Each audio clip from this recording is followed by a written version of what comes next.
ನಮಸ್ಕಾರ ವೀಕ್ಷಕರೇ, ಶ್ರೀಗರಿ ವಾರ್ತೆಗರಿಗೆ ಸ್ವಾಗತ. ನಾನು ನಿಮ್ಮ ಗ್ರಹೇಶ್ವರ ಗಾರ್ಡಿಗೇಂದ್ರ. ಫಸ್ಟ್ PU ಇದ್ದಾಗ 2019 ಆಲ್ ಓವರ್ ಇಂಡಿಯಾದಲ್ಲಿ ವುಮೆನ್ಸ್ ಟೀಮ್ ಸ್ಟಾರ್ಟ್ ಆಗಿದೆ 2019. ಸೊ ಅದಕ್ಕಿಂತ ಮುಂಚೆ ಬೇರೆ ಕಂಟ್ರಿನಲ್ಲಿ ನೇಪಾಳದಲ್ಲಿ ತುಂಬ ಫಸ್ಟ್ ಸ್ಟಾರ್ಟ್ ಆಗಿತ್ತು. ಸೊ ನೇಪಾಳ ಟೀಮ್ ತುಂಬ ಹಳೆಯ ಟೀಮ್ ಅದು. ನಮಗೆ 2019 ಸ್ಟಾರ್ಟ್ ಆಗಿದೆ. ಸೊ ನಮ್ಮ ಶಿಖಾ ಶೆಟ್ಟಿ ಅಂತ ಇದ್ದಾರೆ, ನಮ್ಮ ಮ್ಯಾನೇಜರು. ಅವರು ನನಗೆ ಕಾಲ್ ಮಾಡಿಬಿಟ್ಟು ಈ ಥರ ವುಮೆನ್ಸ್ ಟೀಮ್ಗೆ ಕರ್ನಾಟಕ ಟೀಮ್ ಸೆಲೆಕ್ಷನ್ ಇದೆ, ನೀನು ಬಂದು ಪಾರ್ಟಿಸಿಪೇಟ್ ಮಾಡ್ತೀಯಾ ಅಂತ ಕೇಳಿದ್ರು.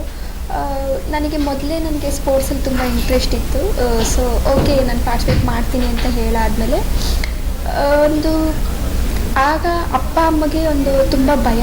ಆಗ ಕಷ್ಟ, ಹಸಿವು, ಮತ್ತು ನನ್ನ ಪ್ಲಸ್ ಪಾಯಿಂಟ್ ಅಂತಂದರೆ ನಾನು ಬ್ಲೈಂಡ್ ಆಗಿದ್ದು.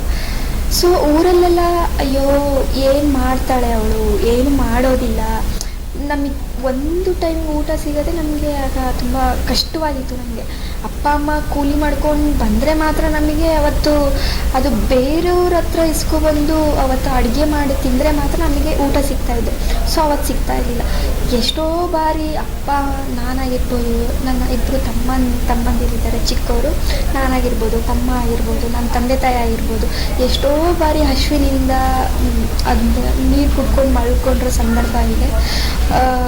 ಅದಾದಮೇಲೆ ನಾನು ಈ ಥರ ಓಕೆ ನಾನು ಬರ್ತೀನಿ ಅಂತಂದಾಗ ಅಪ್ಪ ಅಮ್ಮಂಗೆ ಇವಾಗ ಯೂಶಲಿ ಪೇರೆಂಟ್ಸ್ಗೆ ಎಲ್ರಿಗೂ ಮೈಂಡ್ಸೆಟ್ ಇರುತ್ತೆ, ಒಂದು ಮನೆಯಲ್ಲಿ ಒಂದು ಹೆಣ್ಮಗಳು ಇದ್ದಾಳೆ ಅಂತಂದರೆ ಅವಳನ್ನ ಚೆನ್ನಾಗಿ ಓದಿಸ್ಬೇಕು, ಅವಳಿಗೆ ಒಂದು ಒಳ್ಳೆ ಹುಡುಗನ ನೋಡಿಬಿಟ್ಟು ಮದುವೆ ಮಾಡಬೇಕನ್ನೋದು ಎಲ್ಲ ಪೇರೆಂಟ್ಸ್ಗೂ ಒಂದು ಮೈಂಡ್ಸೆಟ್ ಆಗಿರುತ್ತೆ. ಸೊ ನನ್ನ ತಂದೆ ತಾಯಿಗೂ ಸಹ ಅದೇ ಮೈಂಡ್ಸೆಟ್ ಇದ್ದಿದ್ದು. ನನ್ನ ತಂದೆ ತಾಯಿ ಎಷ್ಟು ಸಫರ್ ಮಾಡಿದ್ದಾರೆ ಅಂತಂದರೆ ನನಗೋಸ್ಕರ ತುಂಬಾ ಸಫರ್ ಮಾಡಿದ್ದಾರೆ. ನಮ್ಮ ಮಗಳು ಈ ಥರ ಆದ್ಲಲ್ಲ, ಯಾರು ಬಂದು ಮದುವೆ ಮಾಡ್ಕೊಂಡು ಹೋಗ್ತಾರೆ ಅನ್ನೋದೆಲ್ಲ ಆ ಥರ ಎಲ್ಲ ಥಾಟ್ಸ್ ಅವ್ರಿಗೆ.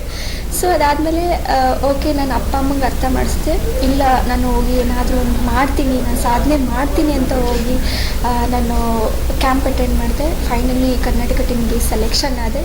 ಸೊ 2019 ನಾವು ಡೆಲ್ಲಿಲಿ ನ್ಯಾಷನಲ್ ಆಗಿದ್ದು ನಮಗೆ. ಆಗ ಕರ್ನಾಟಕ ಟೀಮ್ ರನ್ನರ್ ಅಪ್ ಆಗಿತ್ತು. ಸೊ ಅದಾದಮೇಲೆ ಕಂಟಿನ್ಯೂ ಮಾಡ್ಕೊಳ್ತಾ ಬಂದೆ. ನಾನು ಡಿಗ್ರಿಗೆ ಡಿಗ್ರಿಗೆ 2nd PU ಮುಗೀತು. ಡಿಗ್ರಿಗೆ ನಾನು ಬ್ಯಾಂಗ್ಳೂರ್ ಜಾಯ್ನ್ ಆದೆ.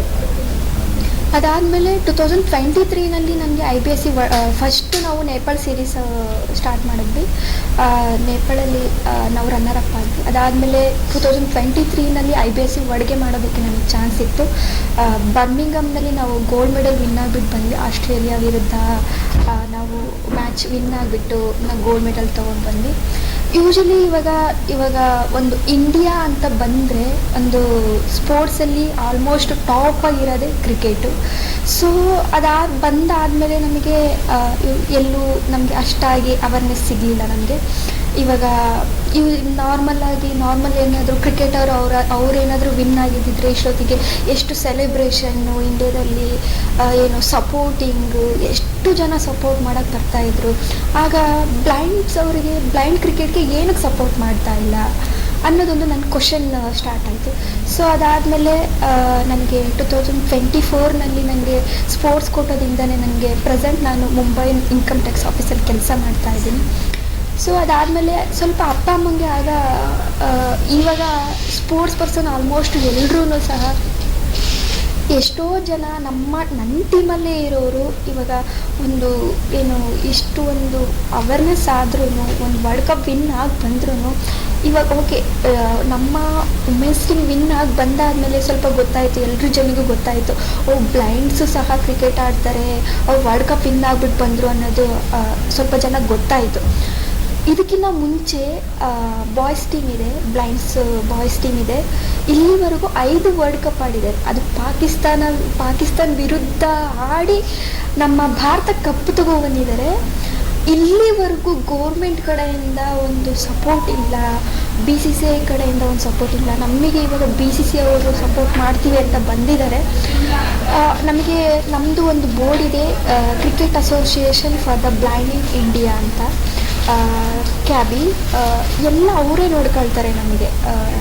ಮತ್ತು ಇಲ್ಲಿವರೆಗೂ 5-4 ವರ್ಲ್ಡ್ ಕಪ್ ಆಡಿದ್ದಾರೆ. ಅವ್ರಿಗೆ ಇಲ್ಲಿವರೆಗೂ ಒಂದು ಸಪೋರ್ಟ್ ಇಲ್ಲ, ಒಂದು ಜಾಬ್ ಇಲ್ಲ, ಒಂದು ಗೌರ್ಮೆಂಟ್ ಕಡೆಯಿಂದ ಅಟ್ಲೀಸ್ಟ್ ಓಕೆ ಸಹಾಯ ಮಾಡೋದೇನು ಬೇಡ, ಅಟ್ಲೀಸ್ಟ್ ಅವ್ರ ಜೀವನಕ್ಕೋಸ್ಕರ ಅಟ್ಲೀಸ್ಟ್ ಒಂದು ಜಾಬ್ ಅಂತ ಕೊಟ್ಟರೆ ಅಟ್ಲೀಸ್ಟ್ ಅವ್ರ ತಂದೆ ತಾಯಿ ನೋಡ್ಕೊಳ್ತಾರೆ, ಫ್ಯಾಮಿಲಿಗೆ ನೋಡ್ಕೊಳ್ತಾರೆ, ಚೆನ್ನಾಗಿರ್ತಾರೆ. ಇವಾಗ ಕ್ರಿಕೆಟ್ಗೋಸ್ಕರನೇ ಅವರು ಲೈಫ್ ಫುಲ್ಲು ಅದಕ್ಕೆ ಡೆಡಿಕೇಟ್ ಮಾಡ್ತೀನಿ ಅಂತ ಬಂದಾದಮೇಲೆ ನನ್ನ ಟೀಮಲ್ಲೂ ಸಹ ಒಂದು ಹುಡುಗಿ, ಎಷ್ಟೋ ಜನ ಹುಡುಗಿರು ಡಿಗ್ರಿ ಕಂಪ್ಲೀಟ್ ಆಗಿದೆ, MA ಕಂಪ್ಲೀಟ್ ಆಗಿದೆ, ಏನು ಪ್ರೈವೇಟು ಇವಾಗ ಪ್ರೈವೇಟು ಇದರಲ್ಲೆಲ್ಲ ಕೆಲಸ ಮಾಡಿದ್ರೆ ಕ್ರಿಕೆಟ್ಗೆಲ್ಲ ಬರೋದಕ್ಕೆ ನಮಗೆ ಏನು ಲೀವ್ಸು ಆ ಥರದ್ದೆಲ್ಲ ಇರೋದಿಲ್ಲ.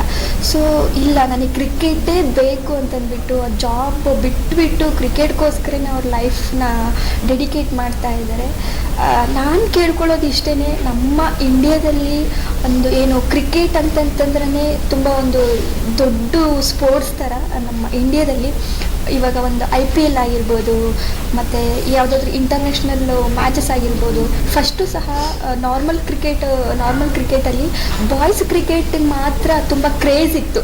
ಇವಾಗ ವಿಮೆನ್ಸ್ ವರ್ಲ್ಡ್ ಕಪ್ ವಿನ್ ಆದಮೇಲೆ ವಿಮೆನ್ಸ್ಗೂ ಸಹ ತುಂಬ ಕ್ರೇಜ್ ಸಿಗ್ತಾ ಇದೆ, ವಿಮೆನ್ಸ್ಗೂ ಸಹ ತುಂಬ ಸಪೋರ್ಟ್ ಮಾಡ್ತಾ ಇದ್ದಾರೆ. ನಾನು ಕೇಳ್ಕೊಳ್ಳೋದು ಜನಗಳ ಹತ್ರ ಕೇಳ್ಕೊಳ್ಳೋದು ಒಂದೇ, ನಾವು ಇವಾಗ ನಾರ್ಮಲ್ ಕ್ರಿಕೆಟ್ ಅವ್ರಿಗೆ ಯಾವ ಥರ ಸಪೋರ್ಟ್ ಮಾಡ್ತಾ ಇದ್ದಾರೋ ಅದೇ ಥರನೇ ಬ್ಲೈಂಡ್ ಕ್ರಿಕೆಟ್ಗೂ ಸಪೋರ್ಟ್ ಮಾಡಿ ಅವರು ಸಹ ಭಾರತಕ್ಕೆ ರೆಪ್ರೆಸೆಂಟ್ ಮಾಡ್ತಾರೆ, ನಾವು ಸಹ ಇಂಡಿಯಾಗೆ ರೆಪ್ರೆಸೆಂಟ್ ಮಾಡ್ತಾ ಇದ್ದೀವಿ. ಸೊ ಅದು ಏಕೆ ಈ ಥರ ಜನಗಳಲ್ಲಾಗಿರ್ಬೋದು, ಗೌರ್ಮೆಂಟ್ ಆಗಿರ್ಬೋದು, ಸೆಂಟ್ರಲ್ ಗೌರ್ಮೆಂಟ್ ಆಗಿರ್ಬೋದು, ಯಾಕೆ ಈ ಥರ ತಾರತಮ್ಯ ಮಾಡ್ತಾ ಇದ್ದಾರೆ ಅನ್ನೋದು ನನಗೊಂದು ಕ್ವಶನ್ ಮಾರ್ಕ್ ಇದೆ. ಸೊ ಖಂಡಿತ ನಮ್ಮ ಬ್ಲೈಂಡ್ ಕ್ರಿಕೆಟ್ಗಾಗಿರ್ಬೋದು, ಬ್ಲೈಂಡ್ ಕ್ರಿಕೆಟ್ ಪ್ಲೇಯರ್ಸ್ಗಾಗಿರ್ಬೋದು ಸಪೋರ್ಟ್ ಮಾಡ್ತೀರಂತ ನಾನು ನಿಮ್ಮಲ್ಲಿ ನಂಬಿಕೆ ಇಡ್ತಾ ಇದ್ದೀನಿ. ನಾನಿವತ್ತು ಒಂದು ಮೈಸೂರಿಗೆ ಕ್ಲಿಯರ್ ಮೀಡಿಯಾ ಹೆಲ್ತ್ ಕೇರ್ಗೆ ನಾನು ಇವತ್ತು ಅದು ವುಮೆನ್ಸ್ ಕ್ಯಾನ್ಸರ್ ಕೇರು ಸ್ಟಾರ್ಟ್ ಆಯಿತು. ಸೊ ಇವತ್ತು ನಾನು ಇಲ್ಲಿಗೆ ಮೈಸೂರಿಗೆ ಬಂದು ಓಪನಿಂಗ್ಗೆ ಚೀಫ್ ಗೆಸ್ಟಾಗಿ ಕರೆದಿದ್ದು ತುಂಬ ಅಂದರೆ ತುಂಬ ಖುಷಿ ಆಗ್ತಾಯಿದೆ. ಅದು ನಮಗೆ ಯಾರು ಅಂತಂದರೆ ಯಾರು ಗುರ್ತಿಸಲ್ಲ ನಮ್ಮನ್ನು, ಅದು ಕ್ಲಿಯರ್ ಮೀಡಿಯಾ ಹೆಲ್ತ್ ಕೇರ್ ಅವರು ಗುರುತಿಸಿ ನನ್ನ ಒಂದು ಚೀಫ್ ಗೆಸ್ಟಾಗಿ ಕರೆದಿರೋದಕ್ಕೆ ತುಂಬ ಅಂದರೆ ತುಂಬ ಖುಷಿ ಆಗ್ತಾ ಇದೆ. ಖಂಡಿತ ಈ ಒಂದು ಸರ್ ಏನಕ್ಕೆ ಅಂತ ಗೊತ್ತಾಗ್ತಾ ಇಲ್ಲ ನನಗೆ.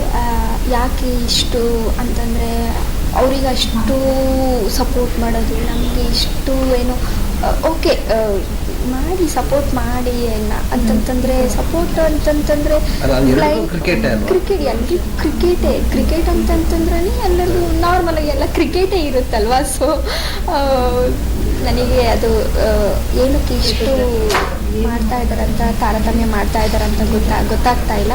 ಖಂಡಿತ ನಾನು ಜನಗಳ ಮೇಲೆ ನಂಬಿಕೆ ಇಡ್ತಾ ಇದ್ದೀನಿ. ಖಂಡಿತ ನಮ್ಮ ಬ್ಲೈಂಡ್ ಕ್ರಿಕೆಟು ಸಹ ಇನ್ನೂ ಎತ್ತರಕ್ಕೆ ಬೆಳೆಯುತ್ತೆ ಅಂತ ನಾನು ಭಾವಿಸ್ತೀನಿ. ಖಂಡಿತ ನಾನು ಸಹ ಬ್ಲೈಂಡ್ ಕ್ರಿಕೆಟ್ನ ಡೆವಲಪ್ ಮಾಡೋದಕ್ಕೆ, ಇನ್ನು ಮುಂದೆ ತಗೊಂಡು ಹೋಗೋದಕ್ಕೆ ಖಂಡಿತ ನಮ್ಮ ಭಾರತಕ್ಕೋಸ್ಕರ ಒಂಥರ ಏನಂತಂತಂದರೆ, ಇವಾಗ ನಾವೊಂದು ಪ್ಲೇಯರ್ಸ್ ಆಗಿರಲ್ಲ, ಅಲ್ಲಿ ಒಂದು ಸೋಲ್ಜರ್ಸ್ ಆಗಿರ್ತೀವಿ.